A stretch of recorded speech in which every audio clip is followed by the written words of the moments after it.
Welcome to your daily dose of hope. I'm Phyllis Nichols, and I'm glad you're here. We've all had the experience of someone cutting us off in traffic or somebody being rude, maybe when we're at a store or out in public somewhere, or even maybe sometimes in a work scenario where somebody has been snapped at you at a meeting or, ignored you when you were trying to talk or trying to ask a question or trying to give support. And it's often, I know, we kind of assume that they're being rude or thoughtless. Maybe they're being, really inconsiderate. And it doesn't feel very good on the receiving end, that's for sure. But, the truth is, we hardly ever do we know the whole story about what's happening.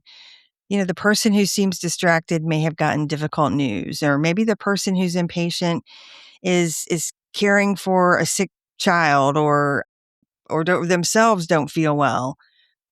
Maybe the person who forgot to get back to you, it's because they're really overwhelmed with some kind of personal tragedy or problem. Bottom line is that we really don't know what anybody else is going through on any given day. And, we know for sure that we can't control what other people do, but, we can always decide who we want to be and how we want to show up. And we can always choose patience and kindness. We can choose to give people the benefit of the doubt. My favorite way of thinking about this is assuming positive intent, right? So rather than assuming the worst about somebody, assuming the best that you can. And this does not mean letting people treat you poorly or be rude to you intentionally or ignoring healthy boundaries when you need to. But it does mean refusing to let somebody else's behavior determine how we're going to respond, right? Or the kind of person we're going to be. We get to decide that, not anybody else.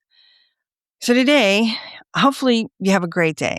But if you do encounter somebody who's having a hard day, maybe, or you're not sure, somebody maybe who's just kind of rude or unkind to you, maybe you can just decide how you want to respond to that in the moment. It's your choice, and it could change everything and how you feel just about your day and about yourself. This podcast is part of the Sound Advice FM network. Sound Advice FM, women's voices amplified.